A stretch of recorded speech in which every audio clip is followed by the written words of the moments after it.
Record. Thank you. All right, welcome to Sip and Spell, a Coffee Magic workshop.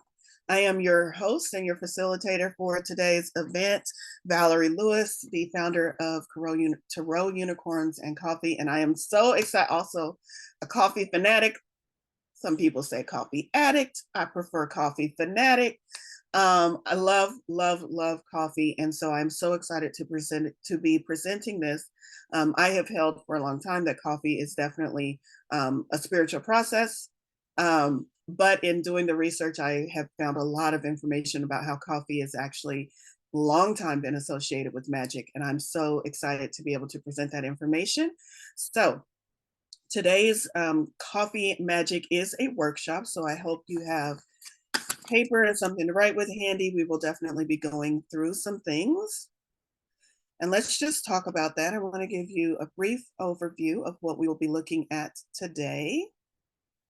Just a moment here. So during today's presentation, we will have an introduction to Coffee Magic.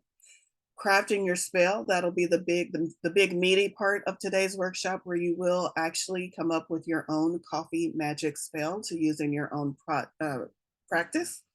There will be a brief guided visualization. Towards the end, we will have a question and answer session just to answer any questions you might have about Coffee Magic or about spell work or about crafting your own spell. We'll also have a sharing portion where, if you would like, you can share the spell or even maybe portions of your spell that you come up with during the event. And a final blessing. And that final blessing is just our moment to sit, reflect, and collectively send out well wishes that all of our spells work and perform their intended purposes. So that is what we will be going over today. Today's session is 2 hours, so I do suggest that if at any time you need to take a quick break and go grab a drink of water, that you go ahead and do so. Again, today's session workshop is going to be recorded, so I don't think you'll miss much if you just run out real quick and come back, but you can definitely check the recording if you feel like you have missed something. So I just want to let you know that. All right, well, let's go ahead and get into it, starting off with our introduction to Coffee Magic. I'm going to give you a brief history of coffee and its spiritual connection. And some of this I will be reading directly from my notes because I couldn't remember all of the specifics. But so as a history of coffee, some of you might not know this, but Yemen was the first country in which coffee was cultivated as a crop. And then it was eventually sold and exported to the port of Mocha, M-O-C-A, not Mocha like me, but M-O-C-A, another city. So coffee, of course, was drunk before then, but it wasn't distributed as a drink. It wasn't cultivated as a crop. It was just found out in the wild. So Yemen was the first place where it was cultivated as a crop. But how did it get to Yemen? This is the interesting part. The initial reason for coffee spread to Yemen, or who was responsible for taking it there, were the Sufi mystics. Just a little bit about Sufism, because this is a direct tie from coffee to religion. Sufism has been described as an esoteric dimension of Islam. Sufi aims to achieve direct connection with the divine through song, dance, and chanting. Now, I know that that is a very simplistic definition of their beliefs from someone who has not studied Sufism at all, but I do just want to put that out there and give you just a little bit of background on the Sufis. What I do know about Sufism, though, is that many of their practices are studied by members of our community, by members of the metaphysical community. They're even being incorporated into some of our metaphysical practices. So from my understanding, the Sufis were closer to spirituality than to organized religion, although you will hear them called a religion. Now, it is believed that it was a Sufi sect that brought coffee from Ethiopia to Yemen. So Sufis in Yemen then continued to use the beverage as an aid in concentration, as a kind of spiritual intoxication when they chanted the name of God. Sufis used it to keep themselves alert also during their nighttime devotions. So this all happened somewhere between the 14th and 15th century, as far as it being brought to Yemen and being cultivated as a crop and being more becoming a more integral part of their religious practices. So coffee has for a very long time been associated with spiritual practices and with religion. Now, I also want to talk about coffee as a representation of one's spiritual journey. So the first crack, I didn't think about how that would come across as I said that out loud. But the first crack in the world of coffee actually refers to a significant moment during the coffee's roasting process when the bean makes a popping sound when it first cracks open. Now, this event is like a milestone in the transformation of the green beans into the aromatic and flavorful drink that we all know and love. So I want to draw a parallel between the journey of the coffee bean and our spiritual journey of transformation. So starting at the starting point, starting with just the green coffee bean. The beans are raw, they're unroasted, just like when we start on our spiritual journey. We often begin in a state of innocence, of unawareness. We're not fully aware of our potential or of the changes that lay ahead. We're still very green. So we start off much like the coffee bean. When coffee beans are roasted, they're subjected to intense heat. We know this, which triggers that first crack that we talked about. Similarly, in our spiritual journey, many of us can attest to this. We often encounter challenging or transformational experience that pushes us out of our comfort zone, that breaks us wide open. If you're a tarot reader, we often experience a tower moment at the beginning of our spiritual journey. And these experiences can be like the heat that forces us to change, that forces us to reevaluate our life, that pushes us off the ledge like the fool as we begin our spiritual journey. Often it's a traumatic experience for many of us. The beginning of our spiritual awakening is us literally breaking, cracking wide open, and then trying to find a new way to deal with what has arisen from that break. So the next thing is the breaking point. During that first crack in the coffee roasting, the beans audibly crack open. Similarly, in our spiritual journey, there may be moments when our old beliefs, habits, way of looking at life, our perspective cracks open.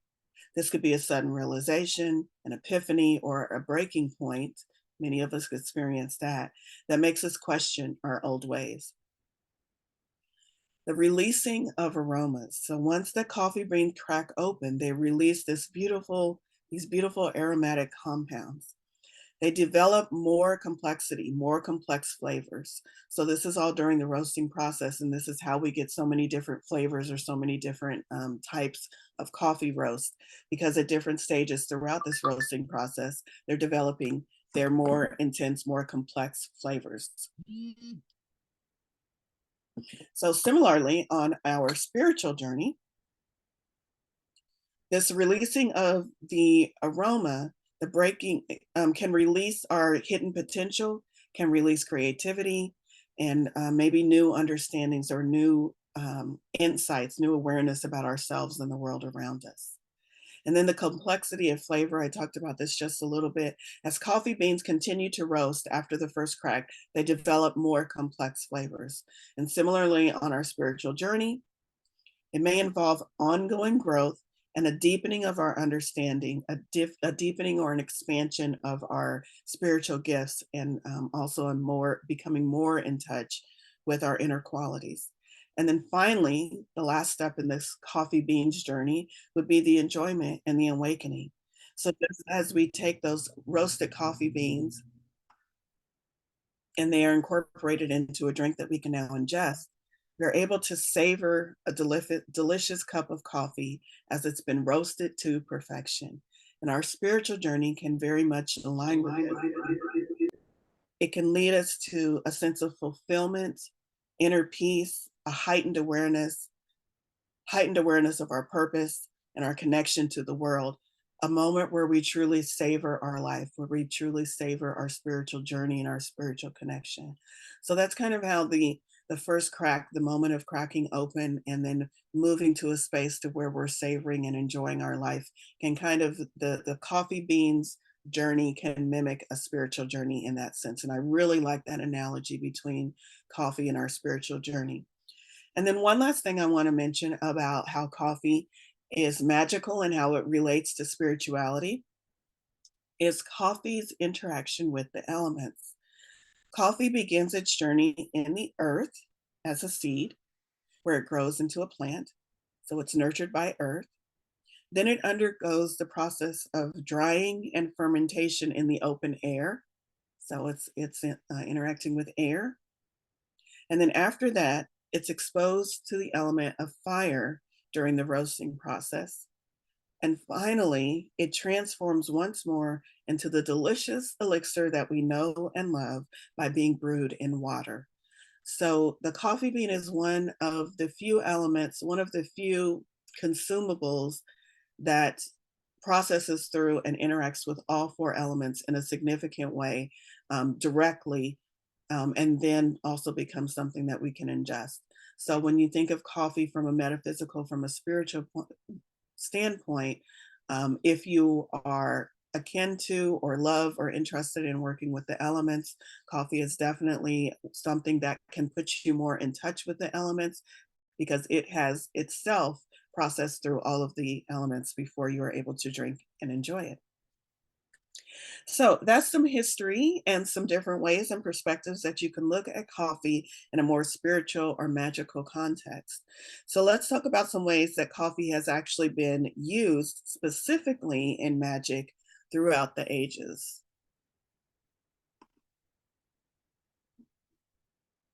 So coffee has been used in ceremonies, used in voodoo specifically as an offering to ancestors or deities. So often they offer, I think it's used a lot as coffee grounds, offering the coffee grounds as an offering, but also, I mean, a cup of coffee, I can see how they would do that. I'm not very familiar with voodoo practices, but I have read somewhere that offering coffee grounds to the deities or the ancestors is a way, is part of religious ceremonies. I just didn't know it was attributed to voodoo. Okay, so as a divination tool, tasseography, I believe I'm saying that correctly. It's the same as that that method of divination is the same as reading tea leaves. And so many of you are familiar with that practice. And so using coffee as a tool is letting all of the grounds sink to the bottom of your cup and then reading the grounds as a divination tool. So tasseography is what that particular form of divination is called. Coffee is also used in many, many spells, and that is why it's highlighted here in purple, because that is how we will be using it. We will be using coffee in our spell work. So it's used in spell work, and it's usually on hand and readily available in most magical apothecaries. If you have your own home apothecary, you might think of setting aside grounds or some form of coffee, whether it's the beans or the grounds, in a special jar, and use those specifically for your spell work. And then medicinally, Coffee Magick has been used medicinally throughout the ages as a healing aid. It's been used to treat headaches, dementia, obesity, and many other ailments. I'm familiar with using it for headaches. Often, I didn't realize this, but the caffeine component, uh, uh, why am I saying I didn't realize this? When I was first introduced to it, I didn't realize that's what coffee was doing. It's the caffeine component that helps combat headaches. Also, dementia, that makes sense because it increases focus. Obesity, because coffee is a natural appetite suppressant because of the properties within coffee. So that's why it's been used to treat obesity, and then also many other ailments. There was a long list of things that coffee has been throughout the ages actually prescribed for. And then, of course, there's those of us who um, use it medicinally on our own, but it's like low blood pressure. It was prescribed for things like that related to blood pressure. And I do have to state, in my research and all of the things that it has been actually prescribed for and all of the things that people just use it for because they know of its benefits, nothing has been medically proved or tested or stamped on as yes, this works. I know it works for me because I've used it that one, so I'm going to say do your own research. I'm not a medical professional, but there we have some list of ways that coffee has been used in magic in the past. All right, let's move on and talk about the metaphysical properties of coffee. So just like we know crystals and other objects of divination have metaphysical properties, coffee has its own metaphysical properties. Coffee has been known to dispel nightmares and negative thoughts. It encourages focused work. That makes perfect sense. It removes internal blockages. The energy of coffee has been used to break curses. It infuses intentions with stamina, and it can also, again, be used in spells and potions to speed things up. So if you have a specific intention or manifestation that you've been working on for a long time and you want to kind of speed up the progress of that, you might want to incorporate coffee into your spell work or into your intention setting to speed the progress of things up. So those are some of the primary metaphysical properties of coffee that I have found. Of course, there are probably a few others. I definitely encourage you to do your research. And also, I encourage you to experiment with coffee and figure out what metaphysical properties it brings to you. You might have a unique experience with coffee where every time you drink a cup of coffee, XYZ happens. Okay, so that is definitely a metaphysical property that you can incorporate into your own spiritual practice. All right. So that's our history, our introduction to coffee. You know about its metaphysical properties. Now let's move on and talk about actually crafting your spell. So it's time to create your own coffee spell, and we will spend quite a bit of time explaining this and going through this. Now, based on the presentation and the description of this event, we will be focusing specifically on creating an abundance or prosperity spell using coffee as one of the main components.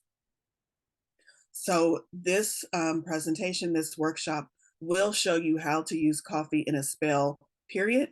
But for the purpose of this, we're going to hone in and focus on using it for abundance and prosperity. But after you leave this workshop, you will be able to incorporate it into any spell work that you're doing, even if it's not related to abundance and prosperity. So let's see. Oh, I did want to make one note before we move on. If you are not a coffee drinker, I know everybody here is, but maybe if you're watching this recording, if you're not a coffee drinker, you can still do a coffee spell. You can still use the metaphysical properties of coffee. You can use coffee without ingesting it. Or if your spell does call for actually drinking and ingesting a physical beverage, you can always imbibe your drink of choice with the energy and the metaphysical properties of coffee. So much like you would charge a crystal, if you charge a crystal with the energy of the moon, that crystal does not turn into the moon, but it holds all of the properties and all of the energy of the moon. So you can do that same thing with a hot beverage of your choice, a hot tea, water. Water is always a good choice because it's for the most part clear and pure. So you can put any properties that you want to onto or into the water. Juice is also another good one just because it's something organic. So I'm thinking more organic. But you know, you do you. If you want to infuse your tequila or your wine with the energy of coffee, go right ahead. But I just want you to know that you can still do spell work with coffee just by pulling the metaphysical properties of that drink, of that, not a drink, of coffee, and putting it and infusing it into your drink of choice. Also, there are so many other ways to use coffee that does not involve you drinking it at all. There's coffee scrubs, there's the coffee beans, using the coffee beans as an item in your altar. There's so many different ways that you can use coffee aside from ingesting it. So I just wanted to mention that before we get into actually crafting our spell. So let's go over the parts and pieces that are going to help us create our spell. They're going to be center and ground, setting an intention, and then crafting the actual spell. And the crafting the actual spell has 5 parts to it. So we will get into each part of crafting this or creating the spell. So the first thing I'm going to talk about is the centering and grounding, center and ground. Centering usually refers to our mental and physical state of mind, whereas grounding as a term is used to refer to our relation with the energy fields around us. So again, centering is our mental state of mind and grounding is our energetic self set point. So centering, before we begin this spell work, centering would look like removing any distractions, making sure that you're alert, and making sure that you're not in an agitated mental state. Finding your inner calm is a great way to describe centering. Grounding would be about being aware of your energetic self. Is there excess energy or you can't sit still? Is there energy that you need to dispel and send out in order to ground yourself? Do you need to call energy in from the earth maybe in order to ground yourself? So this is about making sure that the energy is as balanced as possible before proceeding, before going into this. So centering and grounding, 2 separate things that you want to work on. In the physical, in the metaphysical communities that I run in, often both of them are combined and it's just called grounding techniques. But I do want to separate them just a little bit so that you know we need to think about our mental capacity and also our energetic field. So centering and grounding. So before you begin making your spell, and also once your spell is complete and you want to practice that spell, in both instances, you want to center and ground first. You can do these through taking deep breaths, through meditation, or through a brief mindfulness exercise. Now, before we do that together, I just want to show you an example of what can happen if you are not grounded and centered, just so that you are like, okay, I won't do that, Valerie. So I'm going to show you a short clip of a magician who lost focus during their spell work. And give me just a moment to get that up on the screen here. So there you have it. Let's not be like Dr. Strange and lose our focus during our spell work. I love that example. Every time I think about losing focus or not being grounded, I think about that, not every time, but oftentimes I think about that example of what can happen. It's a comical, but it's also very, very true. When you lose focus in the middle of a spell, it can have unintended repercussions or unintended results because you don't know what you're calling in. You've lost focus. You don't know what energies you're in touch with. You don't know what energies you're dispelling or which ones you're pulling in. You're just not fully there. You're a bit discombobulated. And doing spell work from a discombobulated status set point can definitely have not only unintended, but also sometimes negative results. So you want to make sure that you are centered and grounded first before you engage in any spell work or even before you start working on crafting your spell. The next thing I want to talk about, and again, we will go through these together, but the next thing I want to talk about is setting an intention. So coffee can also be used in this step of setting an intention as a magical tool. Now, again, separate from the actual spell, but maybe when you are setting your intention, you want to drink or take a couple of sips of coffee because it enhances your focus. So it can help with this stage of crafting your spell, the intention setting, to help heighten your awareness, increase your focus so that you can really hone in on what it is that you want to accomplish with your spell work. Now, just as a reminder, one more time, this workshop is focused on creating coffee spells for abundance and prosperity. So think about we're going to go back and think about and really hone in on setting our intention from this.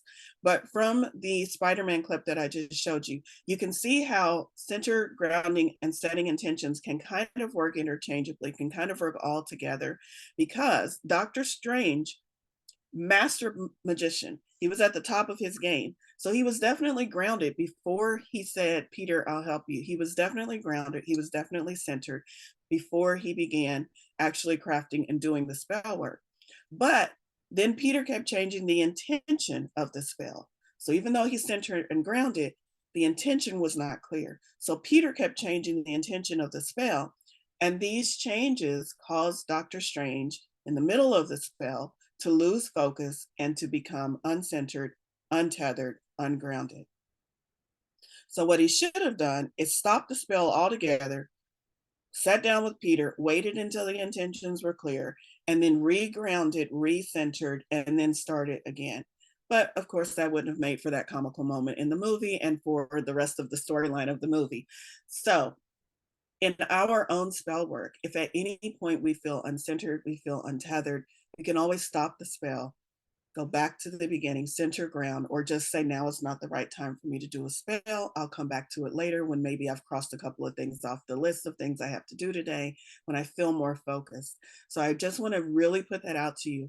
A lot of times, the spells that we are creating are because there is something we really, really want, something that we are really emotionally attached to.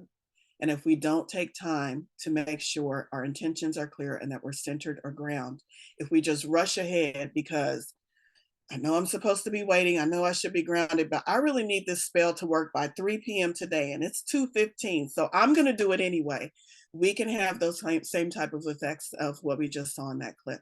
So we want to make sure that we are always, always centered and grounded and that our intentions are clear and that we're not rushing against the clock and trying to do it anyway from an unsettled point. Okay, so that's what I wanted to talk about there. So let's go back. Let's center and ground together here.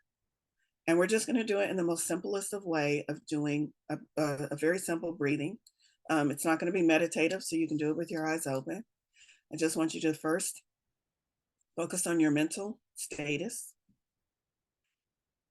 Take some deep clearing breaths and just let go of any mental thoughts that don't have anything to do with your spell work, with your magic, with this presentation. We can pick those thoughts up later. We can think about them, figure them out later. We're going to let go about any thoughts about what we need to do for the rest of our day. Any thoughts that are not about this present moment. Take a deep breath, release all of those thoughts, set them outside our door. We'll visit them later. Clear and focus your mental mind. And then we're going to focus on our energy. We're just going to take a quick assessment. Where is our energy at right in this moment? Can I call all of my energy back to myself? Allow a bright white light to kind of filter down and wash over your energy and clear away anything that you don't need for the purpose of this spell. Just make sure your energy feels clear and fresh and clean.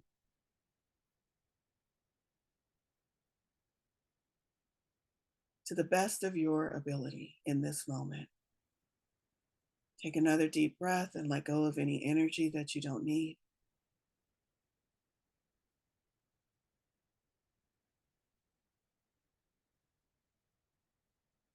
And just consciously state to yourself, in this moment, I am centered to the best of my ability. And in this moment, I am grounded to the best of my ability. And I will remain this way through the duration of setting my intentions and crafting my spell. All right, another deep breath, and we'll just let that be that. And now working on setting your intention. You might want to pull out a piece of paper for this part. Now, this coffee spell is going to be for abundance and prosperity. And so I want you to think about your specific abundance goals. They could be financial, they could be otherwise. Maybe you want an abundance of friends, an abundance of orgasms, I don't know, whatever you want an abundance of, go ahead and think about that and get as specific as you possibly can without it getting uncomfortable. So write down your intentions, your clear intentions for your spell. What do you want this spell to accomplish? And when I say get as specific as you can without getting it, without making it uncomfortable, um, an example of that is if you want an abundance of friends, you might start by saying, I want an abundance of friends. Then you might clarify that and say, I want an abundance of spiritual minded friends. I want an abundance of spiritual minded friends who also enjoy some of the same spiritual and mystical activities and practices that I do. So, see, it's still feeling good. It's still feeling good. Now, if you say, I want an abundance of spiritual minded friends who enjoy the same practices as I do, who live only 3 miles away from me, now it kind of feels uncomfortable because now you're just like, well, I don't know if I can accomplish that 3 miles. I don't know. If it gets uncomfortable, back off that specific and put another specific in that still feels comfortable, that still feels like it's something you can accomplish, that still feels in alignment with the divine. So I'll give you a couple of moments to write that out, getting as specific and as clear as you can.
All right, continue writing if you need to. I want to talk a little bit more about intentions and why they are so important.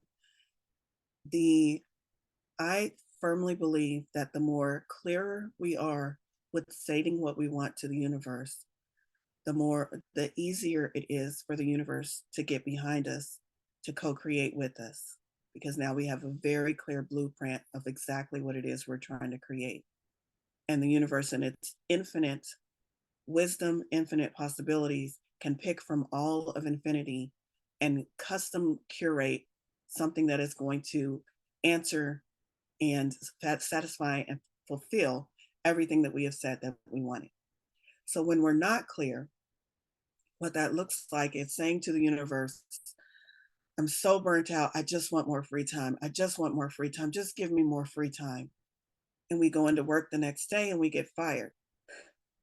And now we have all the free time we want. And we're like, universe, that's not what I meant. Well, the universe is not trying to just fuck with us. The universe is not trying to give us things and then sit back and laugh. The universe is saying, you randomly, openly ask for something. And I saw the quickest, easiest pathway to give that to you. And that meant you losing your job. The universe sees no right and wrong in that. The universe is not emotionally attached to jobs like we are. The universe is not fucking with us just for the purpose of fucking with us. It's trying to deliver to us what we have asked for in the swiftest, easiest pathway for us. So if we don't want to lose our jobs, being more precise with our intentions, whether it's just an emotional set point or whether it's actually speaking them out into the world. Sometimes you don't have to feel like if I leave this thing off my list, the universe won't know what to do and I might get something unintended. No. If you come from a space of your heart, the universe can read your heart, even if it's not in your words, even if it's not on a piece of paper.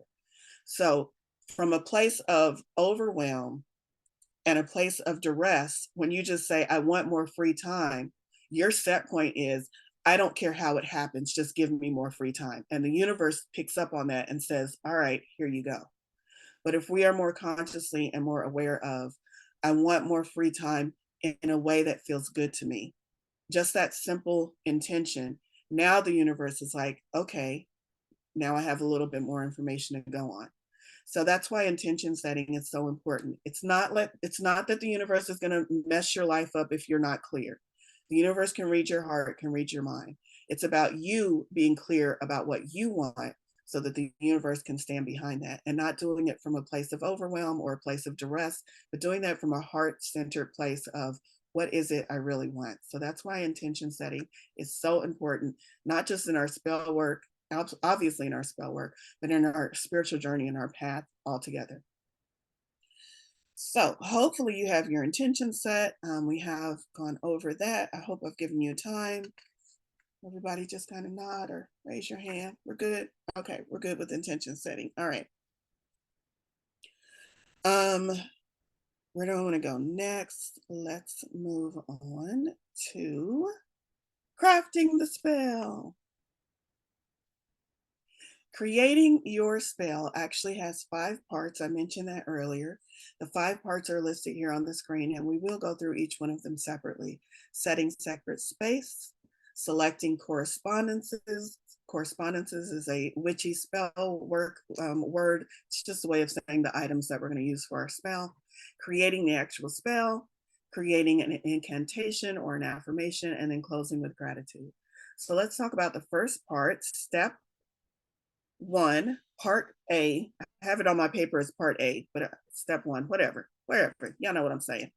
Setting sacred space, part 1 of creating the spell. This is important. Creating a magical atmosphere, or also called, some call it in magic work and witchery, creating a magic circle. This part is important because you want to have a sacred and focused space for the spell work. So we already talked about how important focus is. Actually having a space, a physical space that is also focused just for the purpose of spell work, just adds to the focus, adds to the clarity of what you were trying to accomplish. So some ways that you can set up sacred space is by using items that actually focus the energy and make that space feel more sacred. So that might be lighting candles. That might be cleaning the space, like physically cleaning, dusting the space. It might also mean energetically clearing, washing away the space, doing a regular energy clearing on the space. It might be laying down an altar cloth if your sacred space includes an altar. Maybe you have a specially curated or something that maybe a grandmother or an ancestor gave to you and you want to use that altar cloth in your space. It could also mean having crystals in your space. It could mean playing ambient music or frequency tones in your space. Now, although some of these things that I've mentioned, like crystals and candles and music, can be used as actual items in your spell, I'm not talking about using them as items in your spell. I'm talking about using them to set the scene, using them to create an atmosphere, using them to focus the energies of your sacred space. So it's actually setting the mood for your space, making it pleasing in this space. So although you can use the candle to set the space and then maybe a second candle as an actual item in your spell work, I want you to think of those as 2 separate things. So think about where you can set sacred space for the spell that you're going to create. Now, of course, it will also depend on some of the other components. What items are you choosing? How are you going to perform the ritual? Does it need to be done out in nature? Can it happen within your house? But still being consciously aware that every time I do my spell, I'm going to do it in a sacred space. Now, another way, creating a magic circle, I have my own witchy interpretations of that. There's books all over the place. There's internet articles about how to create a magic circle. You can go deep on that. You can create it in whatever way you want to, but to simplify it, how I do it is I visually envision spirit coming down and creating, I often do it before a Zoom meeting, but spirit coming down and creating this glowing circle around me. A lot of times Archangel Michael helps create that circle for me because it's a circle of protection sometimes, but literally coming down and creating a circle around me. And then within that circle is where I do my meditations. It's where I do send energy work from. So creating a magic circle as your sacred space can also be done energetically. However, for the purpose of doing a spell, because we're going to be working with physical items in our spell, I encourage you to, even if you have that energetic circle around you, that you have still physically cleared out your space. So if you're a kitchen witch and you're doing a kitchen type of spell and you are standing in the middle of a very dirty and cluttered kitchen and the floor is covered in cookie dough from the last time you made cookies, I'm just encouraging you to sweep and clean whatever area that you're going to be doing your spell work in first, even if it's not cleaning the entire kitchen, and making that a sacred space, and then calling in your magic circle or creating your energetic magic circle. So creating that sacred space is very important. It's important for focusing the energies, and it's also important for your mindset to know that once I step into this area, or once I energetically create this area, that I'm going to be doing my spell work in this area, and I'm not going to let any other distractions or any other energies enter into the sacred space. Okay, so think a little bit about where you are going to create your sacred space or how you are going to create your sacred space. And again, you might have to come back to this step once you figure out exactly what your spell is going to be. But if you already have an idea of where you would like your spell to go, if you already have an idea, I want to do spell work outside, or I want to do spell work in my kitchen, then go ahead and write that down on your paper now. And I want to also encourage you and let you know that what you are doing as you are writing these things down, as you are creating your spells, is the same thing as a book of shadows. So if you don't already have a book of shadows, you might want to take these pages, these notes, and transfer them into a new notebook and just call that notebook your book of shadows. Book of Shadows creates any magical thoughts, any magical workings, and definitely spells. So even as you're working through your spells, it's a great reference point to come back to. So yay, we're making Book of Shadows. Okay, so you've got your sacred space, or at least you've got an idea of where you would like it to be, how you would like to set it up. The next thing is selecting correspondences, or selecting the actual items that you are going to use to create your spell. This is the fun part. This is where I like to get creative. So of course, at the top of your paper, the number one correspondent, the number one item is going to be what? Coffee. We're going to put coffee into our spell, of course, but how are you going to put that coffee into your spell? Are you going to use coffee beans? Are you going to have a coffee plant? Are you going to have the actual coffee drink, maybe ground coffee? I will say coffee beans probably have the longest life, and ground coffee being second, but then a coffee drink as well. And maybe you have various stages of that. Maybe you have coffee beans and you have a grinder as part of your spell work. You grind the beans yourself and then you brew the coffee yourself. Completely up to you. But you know that coffee is going to be one of the main components. Maybe your spell has to do with taking a spiritual bath, and your coffee component is a coffee body scrub.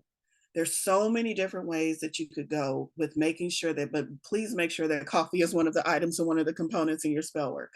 So put coffee at the top of your list. Think about different ways that you might incorporate coffee. Another couple of ways that I want to mention, I'm just looking at my sheet here. You can include the color of coffee. Maybe the smell, the touch, maybe none of that appeals to you, but you really love the metaphysical properties of coffee. Maybe think about, how can I incorporate the colors of coffee into my spell work? Going back to your altar, maybe your altar cloth is brown. Maybe you have physical pictures or representations that have the colors of coffee in your space. Maybe you have crystals that you have specifically infused with the energy of coffee. We talked about that before. Essential oils, coffee scented essential oils is a thing. I have a big bottle of it. It's sitting over with the rest of my essential oils right now. So maybe you just use the essence or the aroma of coffee. Let's see, what else did I write down? Sigils. Maybe you create a sigil using coffee. Writing with coffee is also a thing. And for a long time, I was doing journals where I coffee stained the pages of the journals. It looks amazing. It like antiques and ages the paper. But you could also literally brew it. Now you need to brew a really, really thick and deep, dark coffee, but you can dip a paintbrush in that in said coffee and then paint a sigil, create a symbol to use in your spell work. So that's another way that you can incorporate coffee, painting or writing with it. So sigils is another way. But remember, all of these ways we're focusing on wealth and abundance. So how are you specifically wanting to work with wealth and abundance? Are you wanting to call it in? Are you wanting to dispel lack? Is there something else you're wanting to work with? So as you think about wealth and abundance, then think about how you want to incorporate coffee in that way. Maybe you're wanting to wash away lack. So like I said, maybe it is a bath ritual where you use a coffee scrub, and every time you put that coffee scrub on your skin, you're washing away lack and you're washing away those things that don't serve you. It depends on where you're going and what your intention is as far as what you're wanting to do regarding wealth and abundance, as far as how you're going to use the items. Okay, so we've talked enough about coffee. I hope you have a good idea as far as what form of coffee you want to use, but I also want you to pick some other items. So again, think about what your intentions are and how you plan on accomplishing them. I don't, if you want coffee to be your only item, that is completely valid. But I just want to give you the opportunity, if you want to pick some other items, maybe you want to incorporate some candle magic.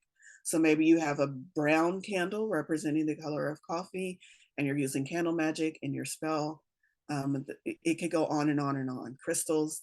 So maybe you have coffee and crystals. Maybe you have coffee and the aroma, essential oils. So just think about what other items you would like to incorporate. If you're working with the elements, of course, you might have water and the ground coffee, but maybe you're considering water an actual component and the coffee grounds an actual component.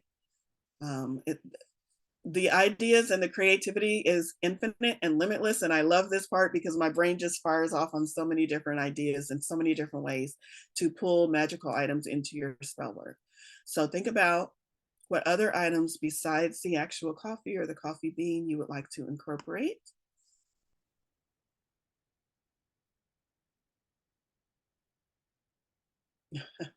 I love it. My paper here was over in the comments. Someone said my paper was accidentally coffee stained. Does that count? It absolutely counts. Maybe that was a holy divination from the divine trying to give you a. That's the thing too. I have heard of people who will like remove their cup and then read the coffee stain that's left. Divination tool separate from reading the coffee grounds. I had forgotten all about that until you said that. I have heard of people reading the coffee stains and seeing what shows up there. So yeah, all of those things are different things that you can use. Absolutely. Okay, so here's an example. Over in chat, someone is going to use coffee grounds to represent earth, a candle to represent air and fire, moon water to represent the water, and that's their list of the correspondences or the items that they're going to use in their spell. I love that. Thank you for sharing that. Okay, let's see. Any other questions? I think we're pretty good. I think I've given you enough ideas. Everybody looks like you've got your correspondences picked out. The last thing I want to mention as we go into creating the spell or setting our space up to go into spell work, I want you to make sure that you clear the energy of all of the items that you have selected if necessary. And if this is part of your spell work, if necessary, you want to already have those items infused with your intention and with new energy. So if you've cleared, like, let's say for instance, you decide to use a crystal and that crystal is clear quartz. So you don't want to just pick up a random clear quartz that you've been using for the last year and put it on your altar and start doing work with it. You want to take that clear quartz and you want to clear the energy and clear any past intentions that have been set with that quartz. So you want to clear it first. And then if necessary, this might be part of your spell work or it might be separate from your spell work. You might want to infuse it with the new intention of your spell so that it's already a charged crystal. Just make sure that your tools are clean, clear from any previous uses, and ready to go. Think of your tools as literal tools. If you had scissors in your spell work, you want to make sure that those scissors are not covered with the Elmer glue from last week's craft project. You want to make sure that those scissors are sharpened and ready to cut. So you want to make sure your tools are ready to use, new and fresh for this spell work. So clear them if you need to, infuse them with energy if you need to. All right, so let's move on. We have our items selected, we've cleared, we've prepared our items. Now this is into creating the actual spell. Okay, so you have everything set up, you're ready to go. Now it's time to put the actual spell together. If you haven't already, some of you have already been thinking about different little bits and pieces that you want to put in your spell as we've been talking. So I'm going to be offering suggestions on working with coffee, but you'll also need to come up with some ideas on how you want to incorporate the other items that you have listed.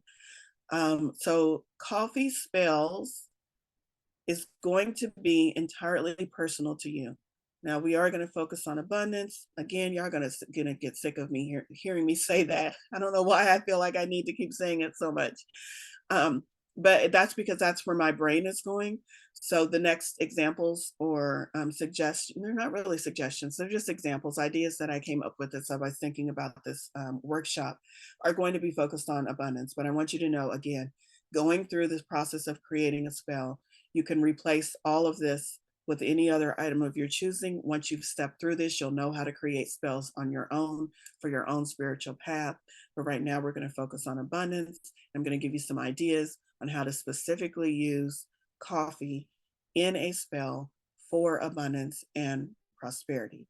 However, if your intuition is already leading you, and you already know how you want to use it, please go ahead and write that down and we'll incorporate it into the entire final spell. So here's some ideas to get your juices flowing. You have a cup of hot, fresh brewed coffee. The steam rising from the cup as part of your spell, maybe you visualize that steam carrying your intentions up into the universe. So maybe it's like a meditative process. You're sitting there with hot coffee, your hands are around the cup, the steam is rising, and as you send your intentions and your wishes down into that cup of coffee, the steam carries it up to the divine, the universe, God. So that's one form of spell work. Holding the cup, hot, cold, indifferent, holding the cup in your left hand for receiving. If you're trying to receive more abundance, part of your, I'm just giving you parts and pieces.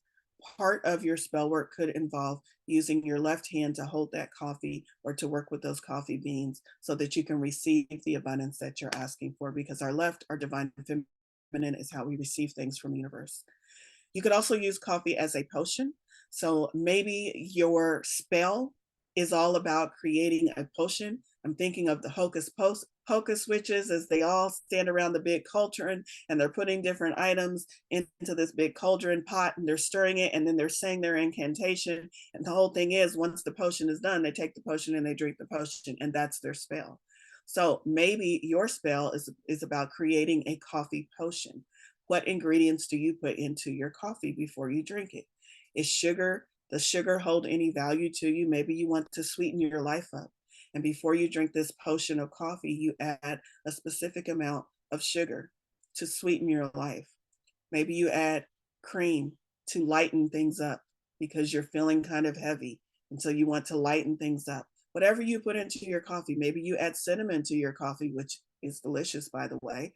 But maybe you add cinnamon to your coffee because cinnamon is metaphysically abundant. It's a tool that we use in abundance spells. So you can definitely put that into your potion of coffee. So you just add all these things. Think of your coffee cup as this cauldron, and you're adding all of these things into your potion, making sure that each item has a specific value and a specific reason why you're putting it into your potion. And then to complete your spell, you just drink the potion. So that's another way of using coffee in spell work. Writing sigils on your coffee cup. So we talked about that before. Maybe you have a disposable coffee cup. Those are readily available. Y'all go to the Dollar Tree, and for $1.25, you can buy like a stack of 6, the white ones. I love them because I like getting creative and doodling on the outside of my coffee cups sometimes. I haven't done that in a long time. But maybe you want to get a stack of those. And every morning, as you drink your coffee, instead of putting it in its regular coffee mug, you write sigils, or you write a message, or you write a word, love or abundance, on the coffee cup before you pour your coffee into it and then drink it. So using sigils on the outside of your cup could be part of your spell work as well.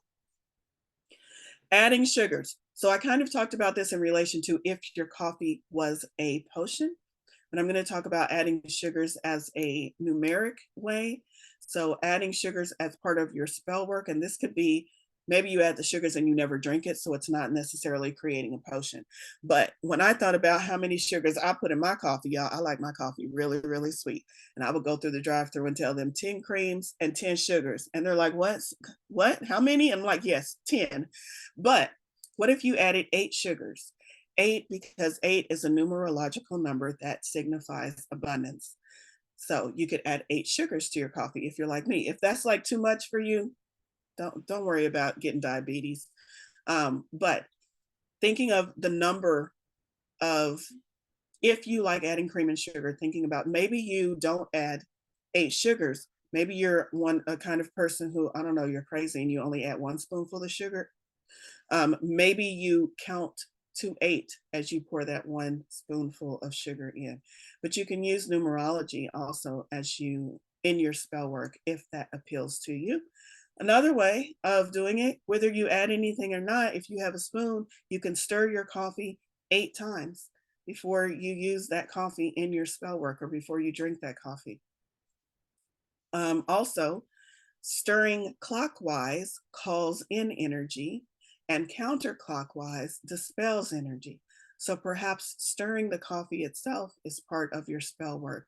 Or again, it doesn't even have to be the coffee. Maybe you're just putting your finger in the coffee grounds and you're going clockwise or counterclockwise, or in the coffee beans if you grind them yourself, clockwise or counterclockwise. Again, clockwise calls in energy. So if you're trying to call in abundance as part of your spell work, or counterclockwise dispels energy. Maybe you're trying to release lack or get rid of things that don't serve you. So those are some ideas on how you can incorporate those into your spell as well. And then the last thing I have on my list is, and I mentioned this previously, using coffee as a manifestation tool to speed up the manifesting process. So maybe you already have a daily ritual, a daily practice, a daily spell that you do.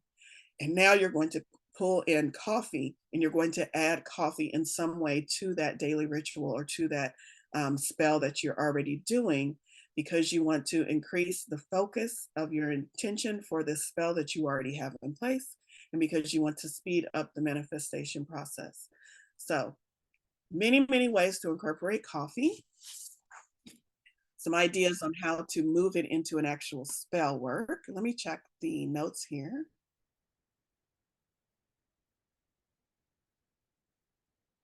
Some other ideas, because these are some flavors that often show up in coffee. Someone said hazel.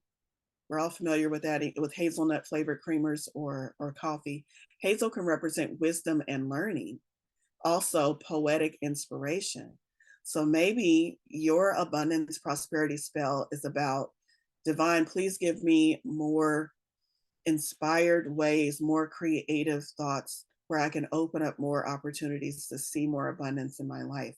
Well, maybe you want to add hazel or hazelnut to your coffee or to your potion, because that's going to call in wisdom, learning, and inspiration. I love that. Thank you for that suggestion. Thank you for that note. All right. Does anybody, this is where you are actually creating your spell. So does anybody need any assistance during this portion? Do you have some ideas and you need some help kind of fitting them all together? Or do you feel pretty confident in what you're going to do, what you're going to use, and how you're going to do it? Pause for just a moment. Looks like most of you all are pretty confident. I love it. Pretty creative souls out there. Can't wait to hear what you come up with as far as your spell. Okay, so that's what we have as far as creating the spell. I've given you lots of ideas. I love it. Again, it's going to be personal to each participant based on what your intention was, how you work with it, how you use it. Go ahead and write all of that information down in your little new book of shadows. Oh, some other things I wanted to talk about, because I do want to mention this, even though I know as mentioning it, a lot of you don't have these items. As I mentioned, I'm a coffee, what did I call myself? Not an addict, a coffee lover. Anyway, I have a ton of coffee themed items. So maybe you want to use coffee themed items in your spell work. For instance, if I was going to use sound in my spell work, you better believe I'm going to use my coffee bell. Sound is a good way to clear the energy. So maybe I start my spell work by ringing my coffee bell, clearing the energy. Another thought I wanted to share with you. I also have coffee themed notebooks. So maybe if my coffee spell involves a journaling component, a daily journaling component, maybe I make sure I use a coffee themed notebook to write those ideas down. So there's so many ways that you can incorporate coffee into what you're doing, into your spell work. If my coffee involved writing sigils or some form of creative artwork, I also do things like that. So there's so many different ways. I want you to think a little bit outside the box about how other ways that you might incorporate coffee into your spell work. And that bell and those notebooks, by the way, Dollar Tree. It does not have to be an expensive endeavor to create your own spell. So many cute coffee themed things are at Five Below and Dollar Tree. I love it. I love it. I also have a little coffee pen. It's not here on my desk, but it's a pen that has a little coffee motif at the end of it. So there's maybe if you're doing some type of spell work, you're actually writing your spell with a coffee themed pen. It's completely up to you, but just so many different ways, a little bit outside the box of using coffee themed things within your spell work. Okay, so we've got our spell crafted. Let's talk a little bit more about, hold on, I want to see if I'm missing anything in the notes section. Aficionado, enthusiast. Oh, different words for addict. Yeah. Instead of calling myself a coffee, I'm a coffee aficionado. I'm a coffee enthusiast. I love it. It sounds fancy. It sounds bougie. I like being bougie. Okay. Someone has stickers for special use. I love that. I have a host of coffee themed stickers. If y'all have ever received a package from me in the mail, it almost always includes a coffee themed sticker. So yes, using those as well. Okay, creating an incantation or affirmation, step or part number A, B, C, D, or part number 4, step number 4. An incantation or an affirmation. Let me talk first about why this is important in spell work. If you have ever seen any commercialized version of a witch or a cauldron or spell work, they almost always say some kind of incantation or say some verbally out loud to activate the spell. And here is why. Saying an affirmation or an incantation is a way of grounding or pulling that manifestation into our physical realm. So just thinking about it, just closing our eyes and wishing and visualizing and silently sitting in an altar all have their place. But if we want to pull things out of the ether, out of infinite possibility, and ground it into this physical realm that we live in, we need to have a way to make those manifestations physically present in our world. And one way of doing that, one very powerful, and I would even say integral way of doing that, is by using our voice to speak things into this universe. So saying an incantation or an affirmation aloud is a way of bringing the non-physical into the physical. So it's a very important part of spell work. And so you will need to create your very own personalized affirmation or incantation. Now, if creating an incantation, what's the difference between an affirmation and an incantation, Valerie? Here's what I found. Generally, it's very simple. This is Valerie's opinion. An incantation rhymes, and an affirmation doesn't. So an incantation kind of sounds like a poem, and an affirmation is just a statement. But they're both statements of intention, and speaking that statement out loud is going to be very important for your spell work. So if you're not a poet and you have trouble with creating an incantation, start with an affirmation. Once you repeat that affirmation enough times, sometimes it kind of takes on a melodic or sing-songy form, and sometimes you come up with some ideas on how to rhyme them. Sometimes an affirmation will morph into an incantation. Of course, if you feel creatively inclined and you want to start with an incantation, you can do that. It doesn't matter which one you choose. One is not more powerful than the other. Choose whichever one feels most comfortable to you in this moment. But you do need one to activate and ground the spell work into the physical realm.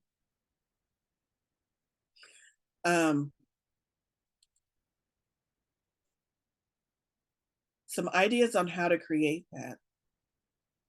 An affirmation could be just going back to your intention and clearly stating your intention out loud. That's the simplest form of affirmation that you can include for this step. Another idea of an incantation or an affirmation is to speak aloud to the universe your wishes, but then to also ask, and this can be the universe, your higher self, God, your guides, angels, also, or the elements, ask for their assistance during this spell. So a lot of times you hear spell work or incantations start with, oh, great ancestors, because they're calling on their ancestors to help them with this spell work. So whoever you want to call on can actually be part of your incantation or your affirmation. Um, Calling those spirits, those energies in to help you co-create and manifest the spell work can be part of that. I just wanted to mention that. I think that's all I wanted to say about the incantation or the affirmation. If you would like, this is just an aside that just popped into my head. If you're like, I really want an incantation, but I have no idea how to rhyme these things, y'all, chat GPT. Take your affirmation, pop it into chat GPT, and tell chat GPT, please take this affirmation, put quotes around it, pop your affirmation in, end quotes, and turn it into a rhyming incantation and see what chat GPT comes up with. I mean, there's ways to have other people, other energies assist you with this step. But I do like the way of just keeping it simple. If you can't think of a way to rhyme it, just put it in an affirmation. It is just as powerful. I think someone dropped off. Did we lose connection? Okay. No, got it. Okay. All right. So we have our incantation, we have our affirmation, and let's move on to the next part. This, I would say, if you do all of the other steps precisely to the best of your ability, you are feeling so good. You feel like you are one of the most powerful magicians in the world, and everything is flowing and coming together in your spell, and you don't close your spell with gratitude, you may as well throw the whole damn thing out. Because closing with gratitude is what seals it in. It's what makes the spell, it's what makes the spell powerful. It's what gives it its power. It's what calls in all, seals in all the juices, so to speak. So you must never, ever skip this step. Closing with gratitude. What are you going to send gratitude to? I have 3 suggestions. I strongly suggest you incorporate all of these in. This is closing. I do want to note this is closing the actual spell work. Now, gratitude, we're going to talk in just a little bit about what we do after we've actually done our spell, on how we can incorporate that into our daily practice. And gratitude is also a step of our daily practice, but this is closing the actual spell with gratitude. So don't skip this step as part of your actual spell work.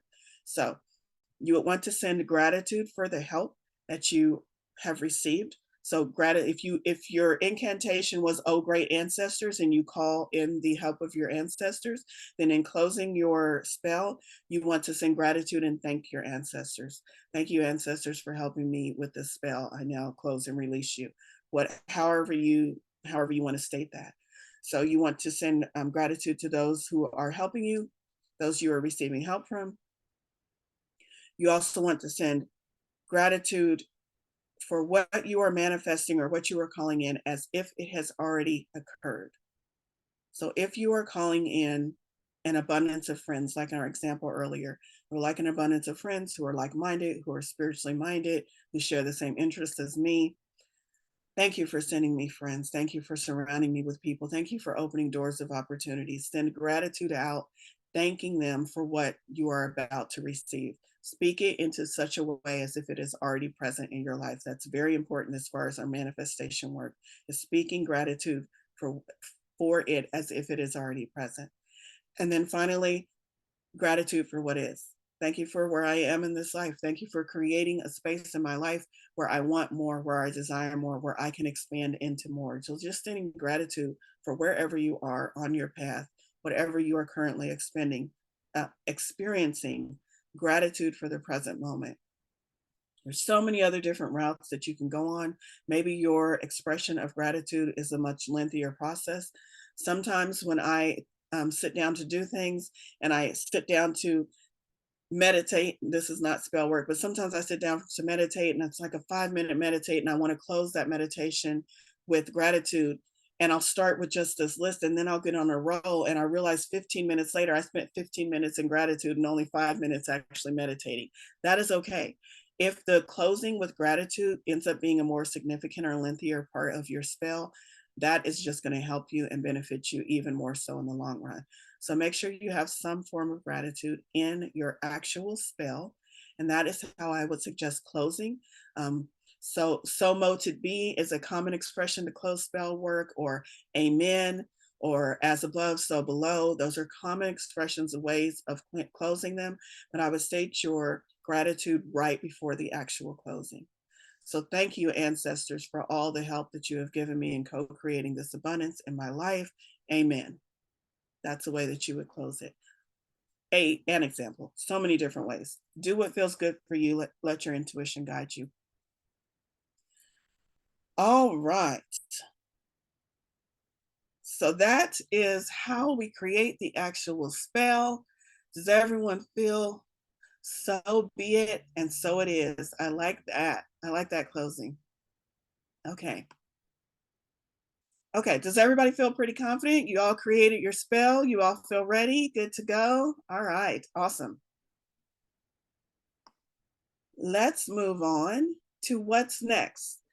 So we've done the work, we have our spell, we're going to do our spell. What's next? How to continue the magic in your day-to-day life. Daily practices. The daily practices can include things like, I'm going to go with the example of an altar, because when I think of spell work, specifically for me, I usually use some type of an altar.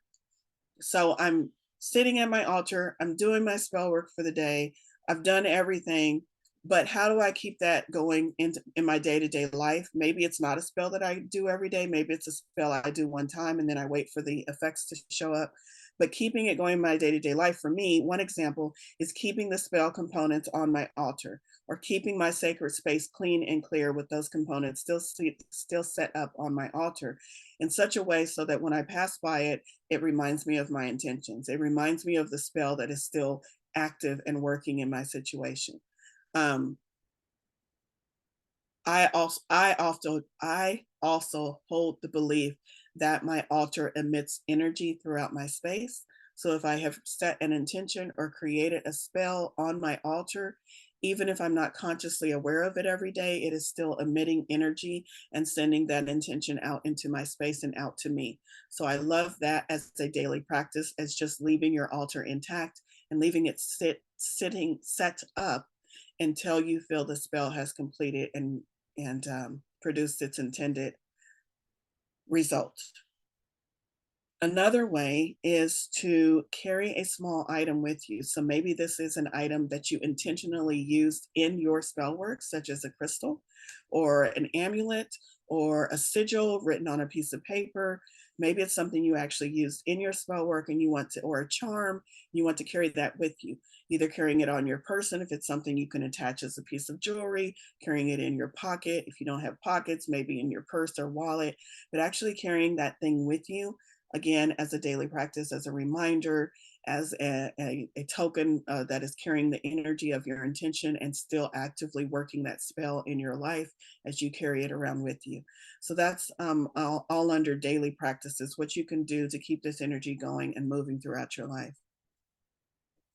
And then a meditation or a visualization of the intended result or manifestation. So I'm going to give you a brief guided visualization again here. And this is a visualization that you can use on your own when you create your spell after your spell work in your daily practice. This visualization is going to aid you in keeping that spell going, keeping the energy of the spell going. So this is just a visualization. If you want to do it later as a meditation, feel free to do that. But I just invite you to close your eyes so that you can more readily visualize. We're going to use the idea or the theme of coffee. So you have a beautiful, favorite, empty cup sitting before you. I want you to visualize that empty cup. And that emptiness represents infinite opportunities, infinite potential. It represents the void in which you will create abundance.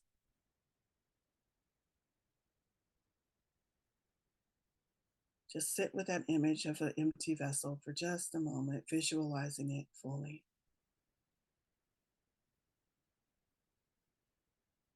And now to the left of this cup is a container of wonderfully aromatic, perfectly brewed coffee.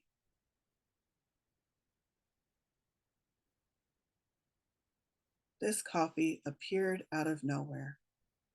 It was a gift from the universe, divinely given just to you with all the perfect ingredients, just what you were asking for.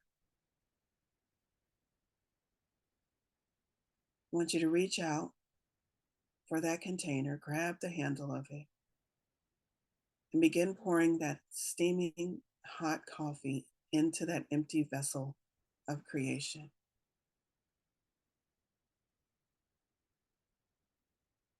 Noticing the flow of the coffee, noticing the pretty brown color, noticing the light as it shines through the stream of coffee pouring into your cup.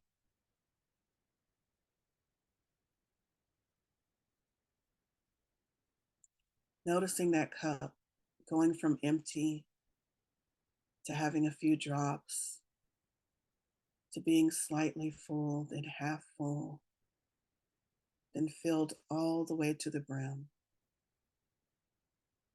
As you stop pouring and set that container back down, and you now look at that cup of coffee that is filled to the brim, filled with all of the blessings, filled with all of the abundance, filled with all of the gifts that the divine has been wanting to give to you for so long.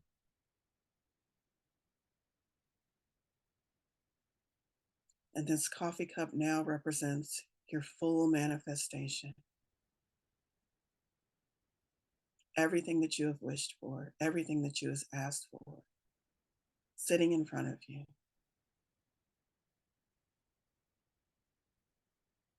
In this moment, before you even pick that cup up, before you even taste it, this moment is where all of us are on our path. We are ready to receive the universal blessings. We can see it in front of us, even if we don't have it inside of us yet, even if it's not part of us. We can see it, we can smell it, We can almost taste it. We can feel the warmth of it rising off that cup. Perhaps our hands are touching the cup and we can feel it. Or perhaps it's just warming the area directly in front of us. This is that beautiful anticipatory moment where we know, where we trust, where we believe in the universe and all its abundance. And now we pick that cup of coffee up and we take that wonderful first sip and we feel that hot beverage igniting us, filling us up from the inside. We feel the satisfying taste rolling over our tongue. All of our senses are alive and alert. We are aware. We are fully present. We can completely receive the blessings and abundance of the universe into our physical selves, into our physical world. It's no longer an idea. It's no longer a belief, a thought. It is now part of us. It is now one with us. And we feel the energy of that elixir quickening our heart. We feel excitement about our life. We feel it sharpening our focus. We're more mentally aware, more mentally alert, more mentally present and available to accept and perceive the wondrous universe around us. It's warming us up. It's livening us up. It's awakening our senses, removing any deadened and non-working parts of our energy, of our physical being.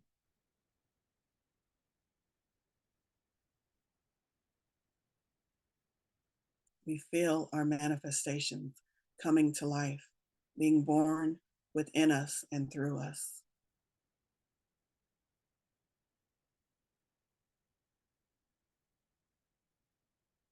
The blessings of the universe are now at one with us. We have received the abundance. We have received the prosperity. We are alert. We are active. We are excited. And now we are ready to go out into the world as a more abundant, as a more prosperous individual and enjoy all of the blessings that the universe has to give us. So go ahead and open your eyes. That completes our visualization. So daily throughout your practice, as you do your spell work, maybe you come back to this visualization, maybe you do a quickened and a shorter version of it.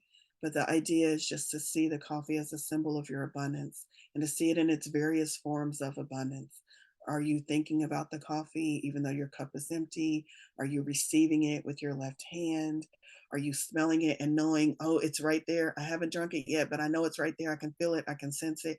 Or are you actually enjoying and receiving that abundance in a physical way? So that's a good way to visualize the abundance as it moves through this various cycles and it moves into your actual life. And that's something I encourage you to do throughout your spell work. Is whenever you do a spell, even if it's not with the coffee visualization, that you always incorporate some form of meditation or visualization with your spell work to really help focus your mental and your physical energy in such a way that makes it more probable that the manifestations that you are seeking will come to fruition. So meditation and visualization as part of your day-to-day life. And then taking aligned action. So we do the spell. We carry around this little rock in our pocket every day.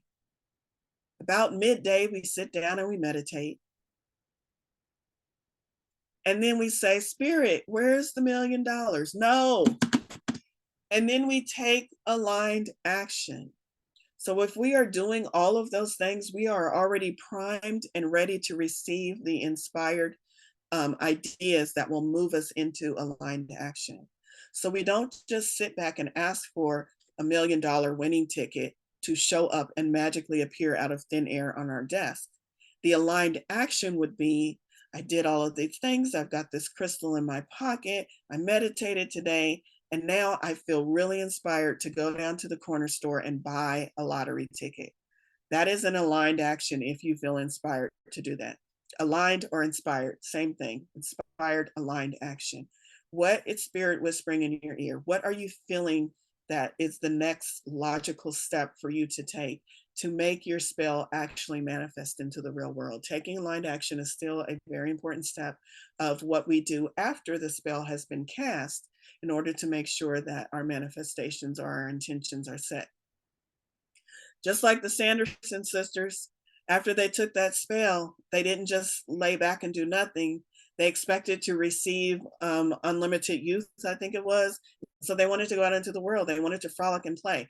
The spell never worked out, but you get the idea. You have to take aligned action in order to move throughout your physical world, in order to invite in the things that you're asking to manifest. So taking aligned action, another step in our day-to-day life. And then again with the gratitude. I told you this would show up twice. So it is definitely a part of your spell work and how you close the spell off before you amen. So be it whatever you do to close your spell, but it's also a daily practice in order to make sure that you are keeping that spell activated until it accomplishes what it was meant to accomplish. So daily expressing gratitude is also a step of how we continue this magic in our daily life. Regularly express gratitude for the abundance that is on its way for you.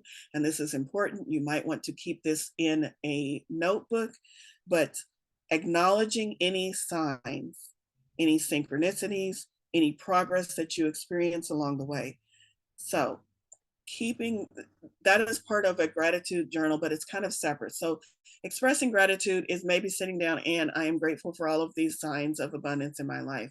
But then also, if you are moving towards a specific goal in abundance, also keeping track of that, because you are going to love yourself a year from now when you look back and you see that long list of things, that signs that, oh, this spell was working. Because a year from now you're going to want it, hell, 3 months from now you're going to want a different spell. And if you can go into that new spell with confidence because you remember how well the last spell worked, it's going to set you up for success. So it's important that you keep a journal, that you keep a record of how well this spell is working for you. And we do that by making sure that we are taking note of any of the signs that this is working. I will give you a very, very real example. The other day, I'm working on some abundance work myself. And the other day, I had to stop to fill my tires up. And I was just in a better mood than usual. And as I bent down to fill one of the tires up, right next to that tire was a penny. And I said, absolutely. That was a sign from the divine. I would not have seen that penny any other way than had I not stopped and parked my car right there and needed to fill up that specific tire. A sign from the divine, abundance is on its way for me. It's just the penny. Many of you say it's just the penny. What are you going to do with the penny, Valerie? But if you say that, you're already off track, because I said, that's a penny. That's a sign from the divine. That's money I did not have to work for, money I didn't ask for, money I wasn't expecting. And here it is right in front of me, ready for me to just pick up and appreciate and love on and send gratitude for. So making lists of those little ways that abundance shows up in your life is going to be very important for you to look back on, because it's going to show you that your spell is working. Synchronicities, all of those things. Keeping track of those are a way of expressing gratitude and also keeping track of how effective your spell is. And it's also really good expressing gratitude. I'm so thankful for the penny that you showed me, that showed me that I am on my way to abundance. I'm so grateful for this opportunity to experience gratitude in new ways that I never even thought of before. So just keeping that daily gratitude going, it's going to be very helpful and very beneficial to your spell work. I was going to say one other thing, and I feel like the list, the thing, oh, it's kind of separate from spell work, but it's along the lines of journaling and making sure that you are keeping track of those synchronicities. Because what you might find, as again, this kind of goes into the book of shadows kind of idea, as you keep track of your spell work and the effectiveness of your spells, when you get ready to craft a new spell, you can review the notes. And maybe you notice that I did my spell at the beginning of the month and it was okay, but man, my spell really took off right after the new moon. Right after the new moon, I have all of these notes about how synchronicities started happening and how I got signs from the universe. So maybe the next time you do your spell, you particularly, personally, figure out, you know what, I think I'm going to do my next spell on a new moon. So having those notes is a way for you to refine and hone your spell work so you know when spells are most effective to you. Maybe you used an item in your spell work that was just too cumbersome. You didn't like it. The crystal was too big. It weighed down your purse. It became a burden instead of a positive affirmation for you. And so next time you do spell work, you know, because you have these notes, what worked and what didn't work. So that's also a good idea to keep those notes, not only as a reflection of what's working, but also as a reflection of what you might want to refine and hone for your next spell that you create. All right. So that's what I have for you. I'm going to look at the notes in the chat real quick. Glimmers of gratitude. Someone said, put that over in the chat. Glimmers of gratitude. Yes, I love that. Looking for the glimmers in your life. Absolutely. Let's see. And also expressing gratitude in present tense. That's so important because your brain does not know the difference. Your brain, as much as it tries to tell you that it operates in a linear form, because your brain is the one telling you about the appointment that you missed, and your brain is the one telling you about the things you have to do later on today, and your brain is the one reminding you about that time that you tripped and fell in the third grade and embarrassed yourself. But your brain does not work in linear form. And so if you can express gratitude in present tense, your brain is like, absolutely, absolutely, that already happened. And now your brain is rewired in a different new way. So yes, absolutely. um, Expressing gratitude in present tense, not in future tense. Love that. Not future, which shows lack in the present. Absolutely love that. Okay, so that I do believe, no, I do know that's my last slide, y'all. We have made it to the end of the presentation almost. We have a few minutes. We have about 15 minutes here to kind of wrap up. I have question and answer and sharing. So I am going to open this up. If any questions came up about spell work or about any of the things that we've been talking about, this is your chance to ask those questions. Also, if you would like to share a portion of your spell or your entire spell, now's the time to do that as well. I will just give a couple of moments to see if anybody wants to share. Kathy, I am super curious. I know you don't have your hand up, but can you just give me a little bit? Because you're just smiling and glowing, and I'm just like, oh, I know she made a good one. I know she made a good one. Can you just give me a little bit, just a little bit of what you're I telling? didn't write I didn't write anything for but I'm thinking about my affirmations because I'm much better. I don't do rhymes, but I can think up gratitude statements or positive affirmations, instead of just I want financial abundance. Something like I have more than enough financial abundance to do X or whatever it is that I'm looking to do. Mm, I love that. And Kathy, I will say I have been present for many of your affirmations. They are on point. They are amazing. So I love that you're incorporating that. They're fun to do actually when you kind of get into it and try to make it in present tense and specific, but not overly so. Yes, yes. And you're very So, good at that. like you were saying, um, I have an abundance of friends who are like-minded, but they don't have to live within 3 miles, you know? So be specific, but not overly so. Yes, Yeah, agreed. they're fun. Thank you. Cool, cool.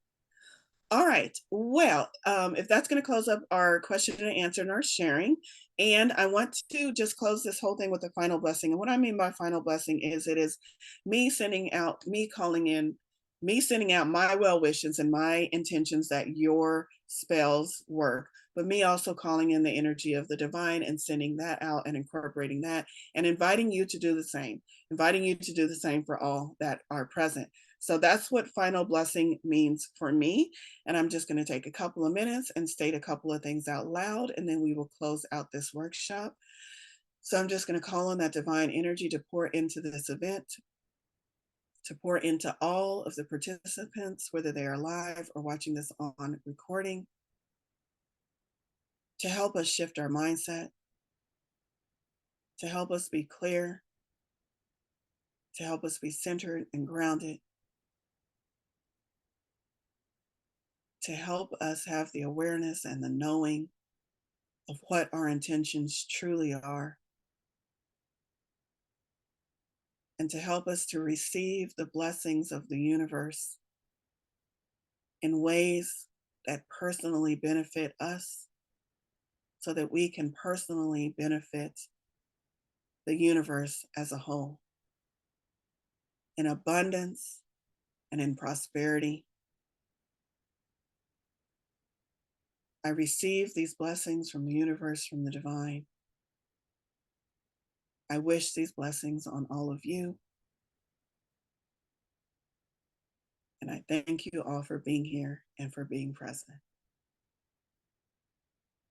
All right. Amen. Okay. So that's what I have for you. I hope you take these spells. I hope you create not just these spells with Coffee Magick, but several more spells on your own, incorporating any type of different correspondences or items that you want. But definitely the coffee. Y'all know, coffee. All right. I love you all. Thank you all so much for being here.